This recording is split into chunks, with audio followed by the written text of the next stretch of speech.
All right. Um, so my name is Wasonga, John Wasonga. I am an artist. I am a theater director, artistic director, but I also do a lot of contemporary artwork and installations. And this is a field that I'm getting into. So this is like my fourth piece to create. So I'm very new in this area, exploring this side of the arts.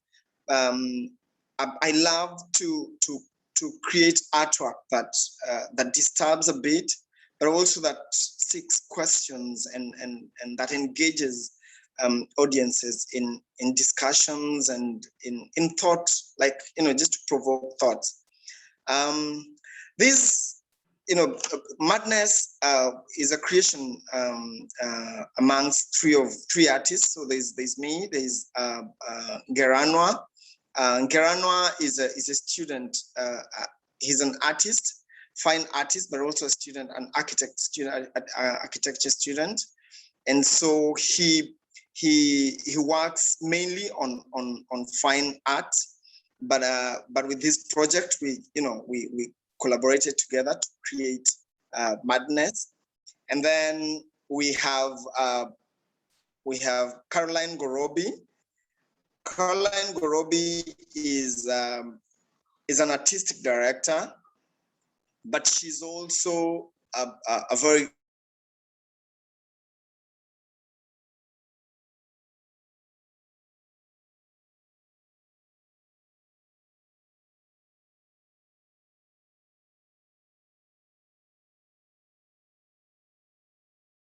when the idea for this creation came about, when we saw the call for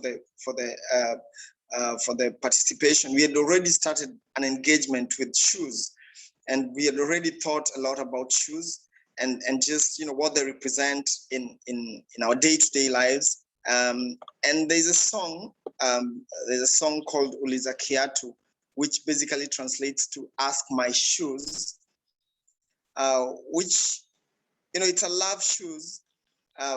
It's a love story. It's a love song, but it tells the story, and the singer or the artists are asking us to ask the shoes what he's gone through for that love to be. And so when we thought about this song, it's just amazing how, he tells a story, the things he goes through, just to make sure that the partner is okay in the relationship. So when it's so transverse as a theme, and we thought about the journeys, and we thought about the shoes, there was that connection. And that's how we came about to create Madness.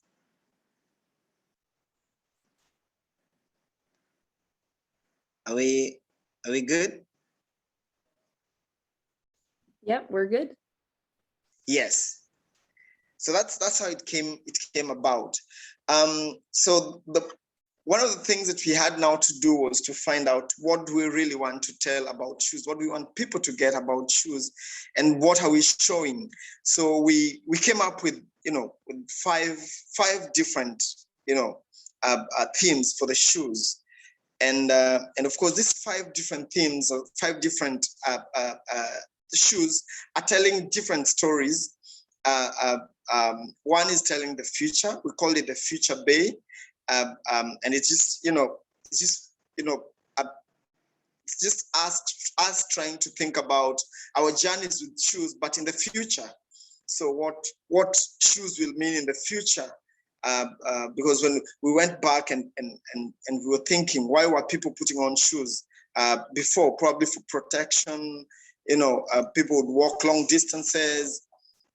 But currently, even as we speak, not many people walk a lot, those long distances. So shoes has started to change, the reason or the feel of wearing a shoes. It's not just to protect your legs.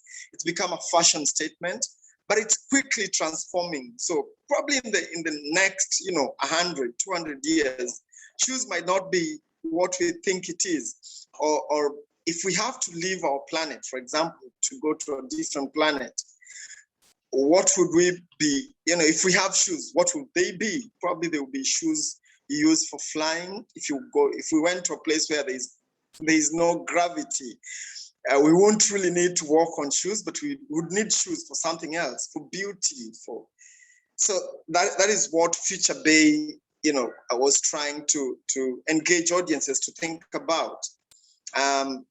We had what we call the fish gallops. Fish gallops for us are the shoes that they strip us. They strip you naked. So the shoe in itself it's not a shoe that covers any part of your body. We made it from wires, and so you see your leg the way it is. And sometimes we cover our legs. People are so insecure about their legs. People are so insecure about how my leg looks like when I'm not putting on something that covers it. But what Fish Gallops does is that it opens that up, but it also shows how vulnerable you are to different things. And if you take it literally, you're vulnerable. If you're not covering your feet, you're vulnerable to thorns and to injuries. But if you take it deeply, we were trying to show our audiences and our viewers that this is what we are.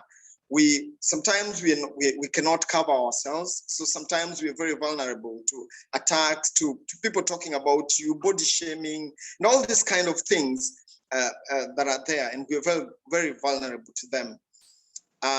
Then of course we had the what we call the poofs, and these were, we were trying to show the tenacity, the African, the African story, where it's warm, it's lovely, it's tender, but the heat inside it sometimes gets uncomfortable, and sometimes it's very beautiful in the outside, but whatever is going on inside, you're the only one who knows. Ask my shoes. You're the only one who can tell what is going on inside there. And then we had a shoe that we called we dedicated it to the earth, and this earth shoe, we created it from waste. So we picked up waste shoes, like shoes that have been thrown away, plastic shoes, and we created this shoe in the form of our footstep on earth. And of course, we're just provoking our audiences to think about whatever we are doing to our planet. It's given us so much. We've been here for a very long time as humans, and you see our footstep on the planet is for us is very important. It's very important. We are living a lot of good things, but we're also living a lot of destruction, over the years. And so it was just for us to stop, think about our actions to our planet, and see what can we do. If it's plastic, how much more can we use and reuse instead of just using once and throwing it away?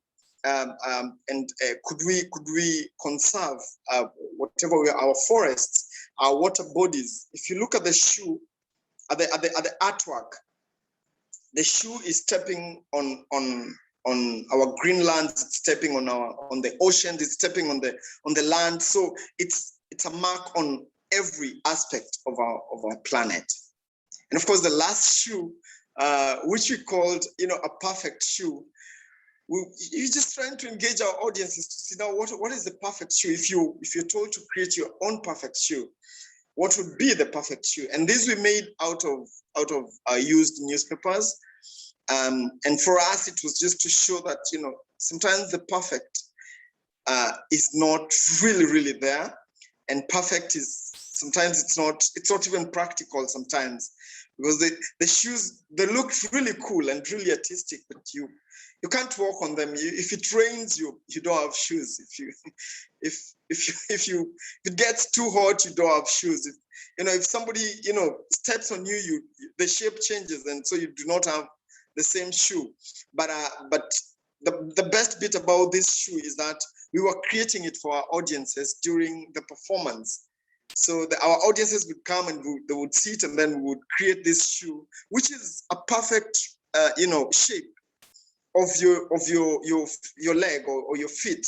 So it fit really well. It felt really nice on the legs, but it was a way to show that perfect is it's not really there. It's here, not there. Yeah. So that's it. Those are the installations that we had. That's great. Thank you. I love hearing about all the different shoes. We read the descriptions, but it's nice to hear from you all about them. Yes.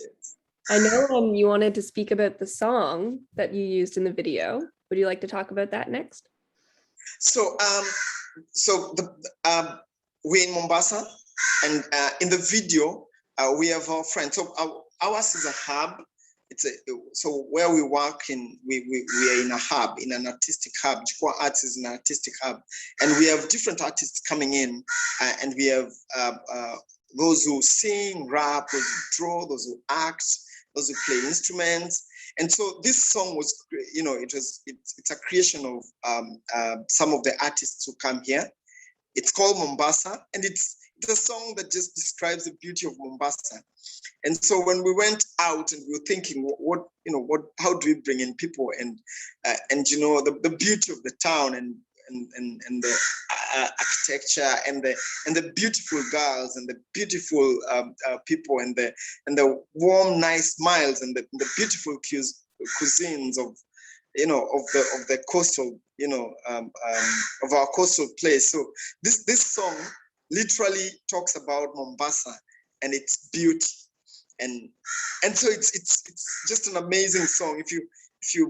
I wish I'll do subtitles to it, and so that you can just feel what they talk about. So it's about Mombasa and what Mombasa is about.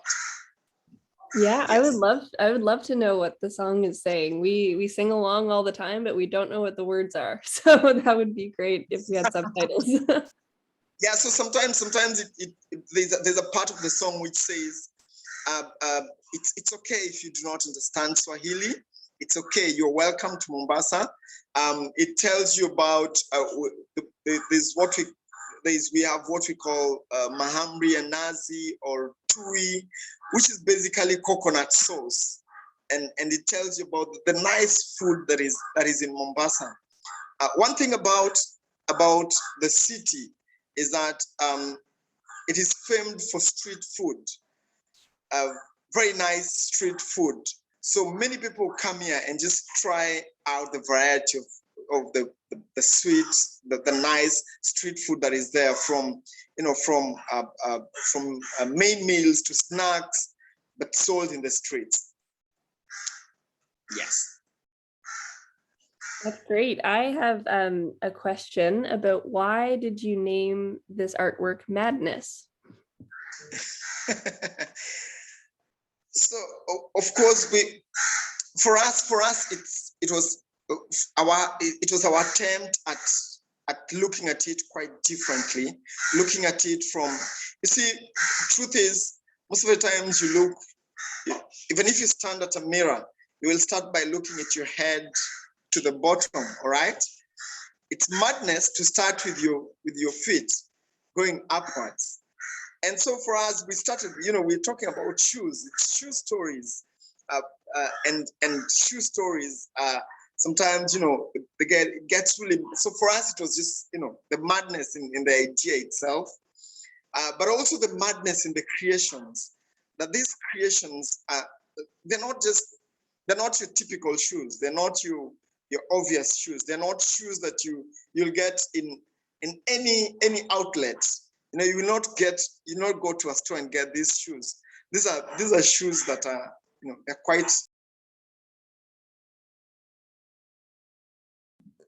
quite the definition of madness. So that's what they, that's what we were thinking about. That's great. I think the name also really draws people in because it's so unusual. That's like shoes madness. What could it be about? We have a question from Crystal. Crystal says, were you nervous about interacting with the public and what their reactions would be? Were their reactions to the shoes different than what you expected, or were they exactly what you expected? Wow. Truth is, as a creator, and as somebody who engages the audience, it gets nervous all the time. All the times you have butterflies, you do not know what to expect, and then moving from a performance where creating a performance where it's people who are speaking to a performance where it's the shoes that are speaking, and you're expecting people to engage it. Of course, we were quite nervous about it. We didn't really know how it would turn out. We were expecting people, because people are not used to this kind of art in our spaces. Our art is still growing, and so people are used to, if it's an installation, people just want to see a picture or something. If it's contemporary, it's something that is probably obvious, or something that is. So this was a different feel for our audiences. So in fact, we expected our audiences to say, no, you guys are jokers. this is. But we were surprised. We were surprised at how the audience, engaged with the shoes, and how they talked about their experiences, their own personal experiences. And that was quite amazing. When somebody starts to talk about their own experience with shoes, when somebody starts to talk about something that you thought when creating. So it was quite beautiful just to hear these stories. And we were so glad. Here we say we were so jazzed when some of the audience said, this is madness. And it was really fun when they thought we were mad, when they thought, well, yes, this is truly madness. And also when some of the audiences just volunteered to try the shoes, the different shoes, and try to work on them. We were not sure that there was one audience who would accept to sit down and wait as we created the perfect shoe on their leg. Because people, not many people are very confident, with their legs, unless you're going, you went for a, unless it's a manicure or a pedicure. But you see now, this is somebody who wants to touch your leg and create shoes. So we were not sure they would be comfortable around it. But wow, it was amazing. We were just, when the first guy came in and just sat, and we went on with it, and we were like, oh, okay, it's happening. These guys are, oh, yeah. That's great. I'm wondering if anyone wanted to buy the shoes or take them home with them. Did anyone really want to keep the shoes that they tried on? We, in fact, the poof, the colorful, we have one audience members who really wanted them. They wanted to stay with them. They wanted to go with them. Many of them, say they would buy if they gave a prize to some of the. In fact, there was a point where the Future Bay, the Future Bay, there were a few audience members who were debating on how much it should be. Somebody said about 2,000 Kenyan shillings, and then somebody said no, that's too low, and he went higher. It's becoming like an auction, but amongst the audience themselves. So yeah, people wanted to be with them. People wanted to to feel them, to touch them. Although again, there was somebody else who said they can't buy that kind of shoes, that they will not be using.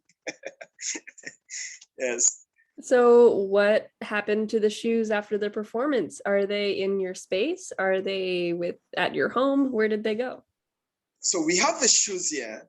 And in fact, probably in the next 2 or 3 months, we might organize another engagement with the shoes with a different audience in a different,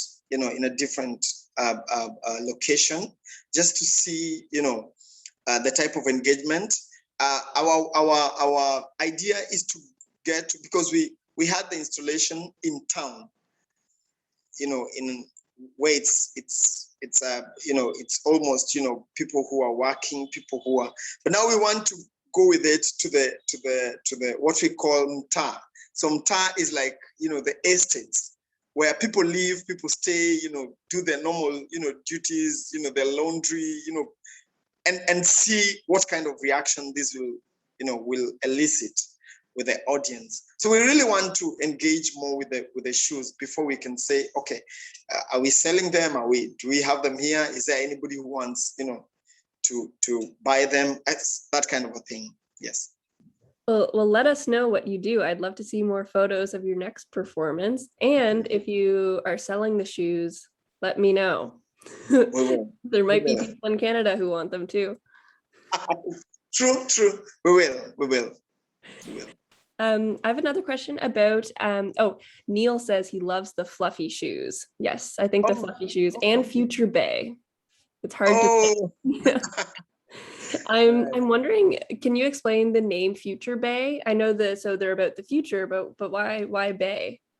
So Bay is I know it's a term that is used nowadays for your love, for somebody you love, for somebody you cherish. And you see, for us, the idea of the future shoes was not shoe that you put on to cover your legs. It was shoe that you put on to, like a fashion statement. Like, and if there's a function for the shoes, it's very different. And so you will be very attached to these shoes, and they might be very expensive in the future. So you might only have one pair of shoe for quite a while. So for us, that's the idea behind Future Bay. So it will be almost like your partner, if you think about it, probably it will be some shoes that you can talk to, like a robotic shoe, a shoe that will be like a companion. So many crazy things about this Future Bay, and that's why we call it Bay to bring it closer. You call people Bay when they're people you cherish, somebody you love. If anyone has any questions, you can feel free to put them in the chat and I'll read them out. But in the meantime, I'd like to know more about Jukwa Arts Productions. What else do you do? What kinds of things do you do throughout the year? And is it just the three of you? Are there more people involved? Oh, all right. So in fact, now that you say that, you'll allow me to show you our space. Just allow me to show you our space. So this is Jukwa Arts, and I'm having this on the stage. So let me show you our stage. So this is our stage. As you can see, in fact, let me do this. Let me turn the camera. So that is the stage. As you can see, we have a small, stage where we perform. We hold performances.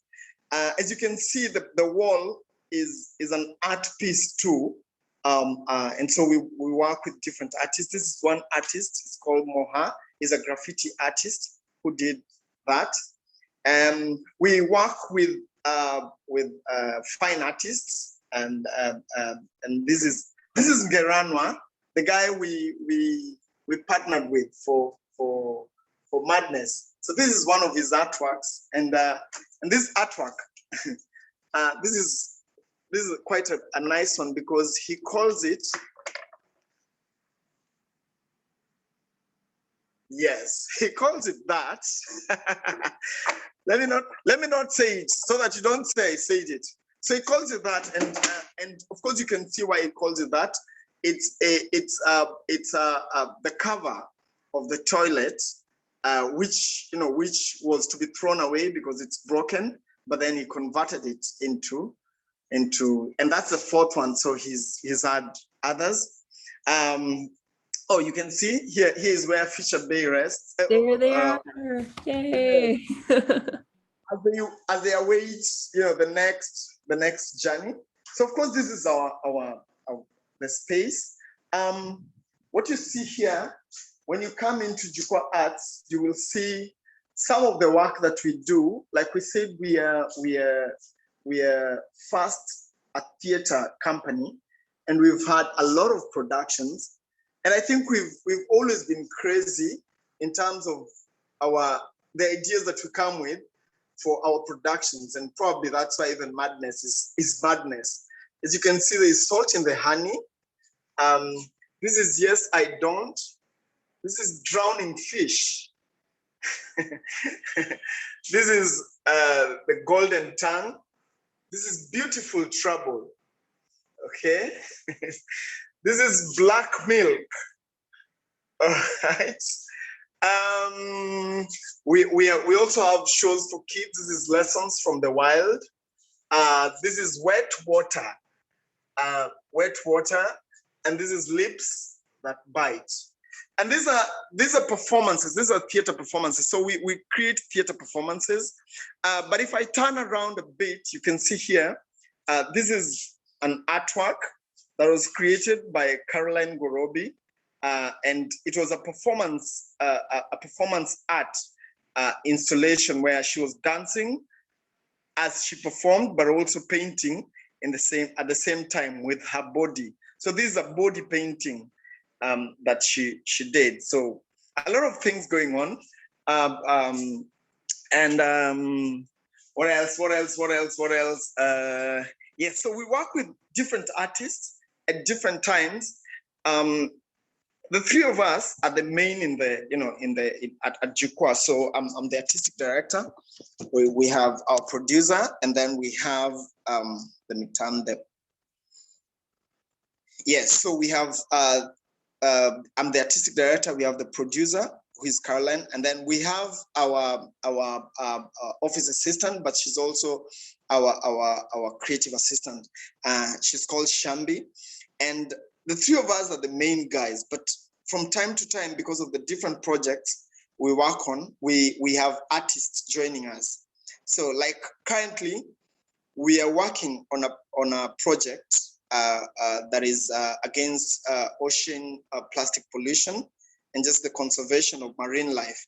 It's called Barihuru, and Barihuru translates to a free ocean, an ocean free of pollution, free of plastics. Let me just show you something in a minute. You'll forgive me for this.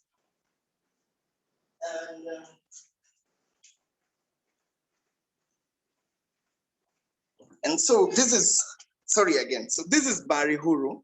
As you can see, that is the logo of the new project, just to conserve, to help conserve marine life. And so we have a residency currently going on where we have 6 artists, in fact 7 artists, who are creating artwork that will be used to engage communities to talk about the issues about marine pollution. And these artists are, a variety. So we have poets, 2 poets who are working as one artist, and then we have an instrumentalist who is creating sound for the, to help talk about these issues. And then we have an artist who will do artistic installations. And then we have a rapper, or a singer, but in the form of rap, who will also engage audiences with his rap. And then we have a photographer who will engage people with photography. And then we have an actress who will create work that will also engage the community. So in this residency, after the residency, we'll have what we call Barihuru festivals. In these festivals, we will go to the communities and engage them and talk with them about the issues that is marine pollution and plastic pollution. But again, we also do a lot of beach cleanups. Yes, so we have a lot of things going on. during as we go on with with Jukwaa. So we just completed another project where we were working with the police, like, and this was there were performances in the communities that were meant to mend the broken relationship between the police and young people, especially during COVID. You see, what has been happening here is that most of the times young people do not really understand why the curfews are there, and then the police do not explain in a nice way. So the young people are arrested. They are like targeted for so many reasons. And so we created a performance. And we went around with the performance, call the police, call young people, and they come in and they watch the play, and then they engage in talking about the issues. So from time to time, we have different engagements and different artworks. Every Tuesday at the space, we also work with artists who come in and perform at this stage. And because we say we are a hub for free expression. So artists come in and present their work, either finished work in progress. Sometimes we have very talented, or let me say very experienced artists. Sometimes we have artists who are starting, like their first day of performance or of creating artwork. They come in, they join us, and they present. Yes, so that's us in a small but very long. It sounds like you're really busy. That's a lot of stuff happening all at once. Wow. Yes. We are grateful that we create work that audiences love and can engage with, but also work that other institutions or other organizations would love to be related to or would love to be associated with. That's great. Well, good luck with everything. That sounds like it's a lot of work, but it sounds very rewarding as well. It sounds like you interact with the community in a meaningful way, in a way to make change, and that is very admirable. Of course it is. And we're grateful. Absolutely. Are there any more questions from anybody about Madness or about Jukwaa Arts or about John or anything else? We do have a question about the editing of Madness. Neil is wondering if there were any really memorable interactions you had during the performance that didn't make the final cut of the video. So is there anything we didn't see that was really fun for you?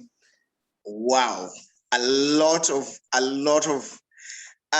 you see, we had footage. I think we had footage for like 1.5 hours footage, or about 2 hours, and we had to make it 23 minutes. And of course, you know what that means. That means cut,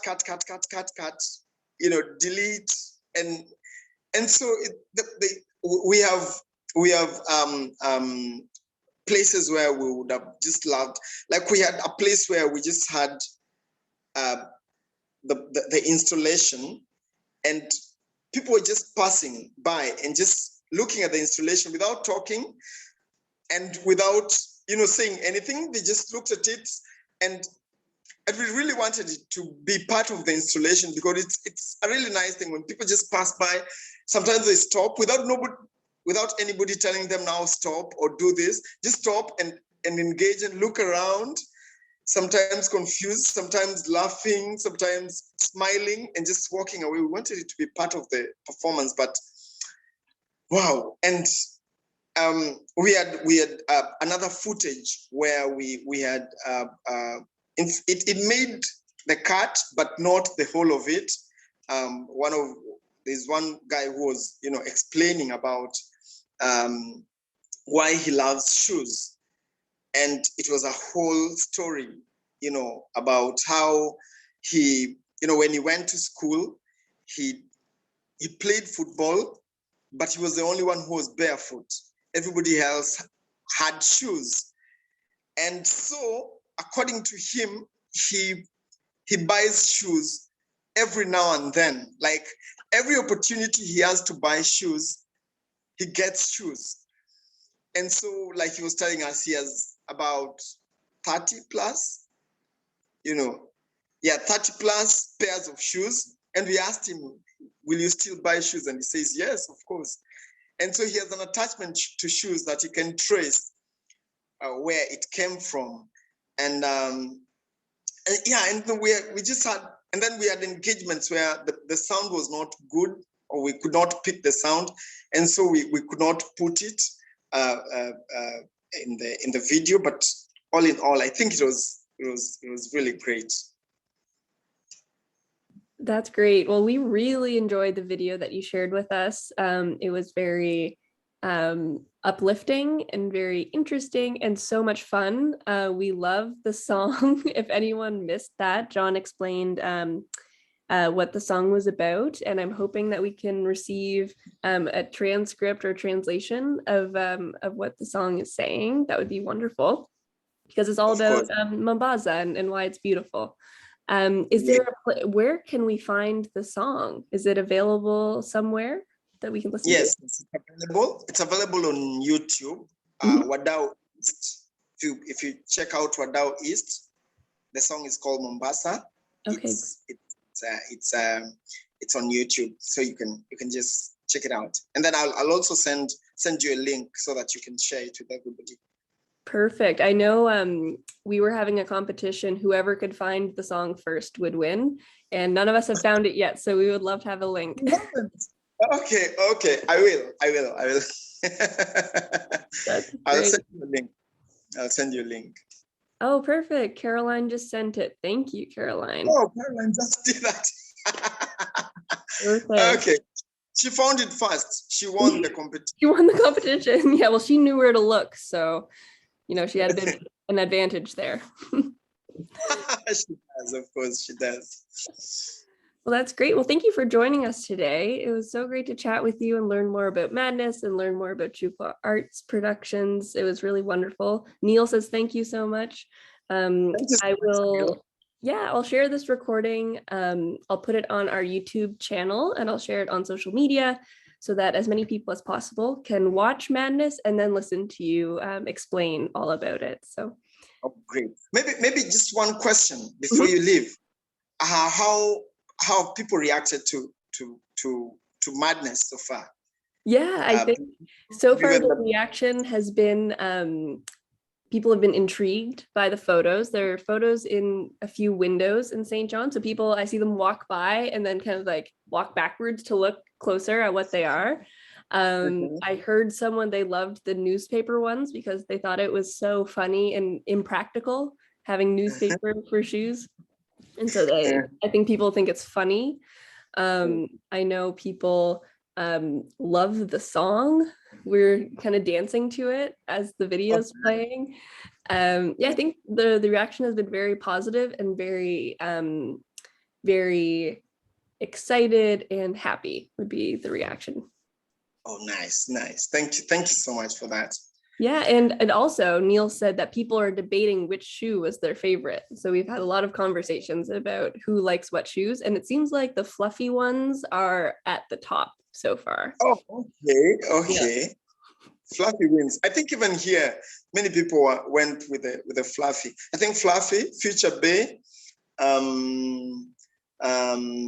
Fish Gallops was the one that people were not very sure about. Most people didn't want to be vulnerable, so they didn't quite want to walk almost barefoot. Yeah, that makes sense. My mom loves the Fish Gallops. She told me that was her favorite. She hasn't tried them on, but she loved the way they look. Oh, beautiful. Amazing. I should send them over so that she practically tries them. Yeah, they'd be easy to mail because they're so flat. Yeah, they're just flat. They're very easy and very portable. Yeah. Oh, that's great. Well, thank you very much. I really enjoyed this conversation, and I'm really excited to share it with everybody. Thank you too. Thank you so much for this. This was wonderful for us. Thank you so much for all the other artwork that is there. I hope at some point we will, engage with all of them and just going through, the bios of all the artists and their work and whatever they've created, and I think it's quite amazing and such a lovely thing, and it's amazing that you guys are able to do this, and thank you so much, Third Shift, for the opportunity, for the call. I think for us, one of the biggest thing for us is that during COVID, when we felt that our spaces were closed and the world was closed, it is during this time that we found out that, whoa, the world was much more open than we ever could realize. So it's amazing to have met you guys through the call, but more amazing that we've met you guys here now, and we can have this kind of exchange. Quite amazing.